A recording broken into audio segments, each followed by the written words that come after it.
হরে কৃষ্ণ। গীতা পাঠশালায় আপনাদের সকলকে স্বাগত।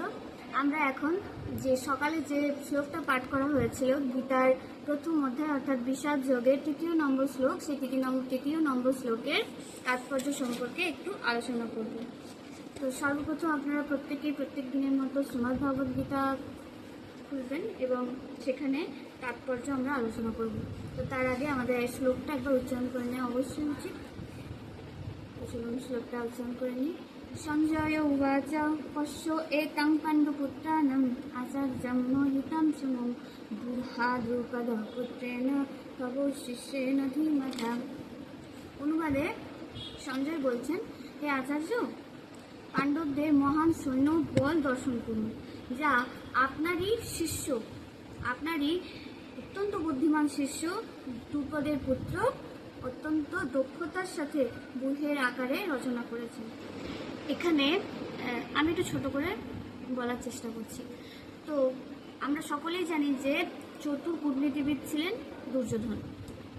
তো সেই দুর্যোধন আগের শ্লোকে দেখলাম যে সেনাপতি দ্রোণাচার্যের কাছে গেছেন পাণ্ডবদের সৈন্যসজ্জা দেখে। তো ওখানে গিয়ে দুর্যোধন দ্রোণাচার্যকে ওনার যে ভুল ত্রুটি হয়েছে কিছু, সেই ভুল ত্রুটি সম্পর্কে অবগত করছিলেন। কি ভুল ত্রুটি হয়েছে? এখানে একটা পিছনের হিস্ট্রি আছে। সেটা হচ্ছে রাজা দ্রুপদ অর্থাৎ পঞ্চপাণ্ডবের যে স্ত্রী দ্রৌপদী, সেই দ্রৌপদীর পিতা রাজা দ্রুপদ, তার সাথে এই যে সেনাপতি দ্রোণাচার্য, সেই দ্রোণাচার্যের কিছু রাজনৈতিক বিষয়ে মনোমালিন্য হয়েছিল এবং সেই মনোমালিন্যের কারণে রাজা দ্রুপদ এক যজ্ঞ অনুষ্ঠান করেছিল এবং সেই যজ্ঞে তিনি এক সন্তান লাভ করেছিলেন। আর এমন সন্তান, যে সন্তান সেই যে সেনাপতি দ্রোণাচার্য, সেই দ্রোণাচার্যকে হত্যা করতে সক্ষম হবে।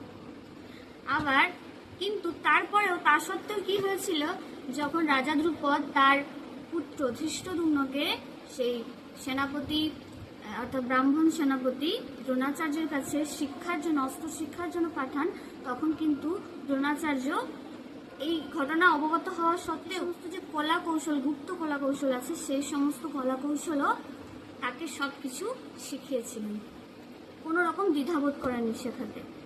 তো এই কথাটাই দুর্যোধন মনে করিয়ে দিচ্ছে সেনাপতি দ্রোণাচার্যকে যে আপনার শিক্ষাতেই কিন্তু সে এসেছে এবং সে কি করছে, পাণ্ডবদের হয়ে নেতৃত্ব করছে এবং সমস্ত যে সৈন্যসজ্জা, সেটা যে ব্যূহ চক্রের আকারে তিনি সব কিছু তৈরি করেছেন ধৃষ্টদ্যুম্ন, যিনি কিনা মহান আচার্য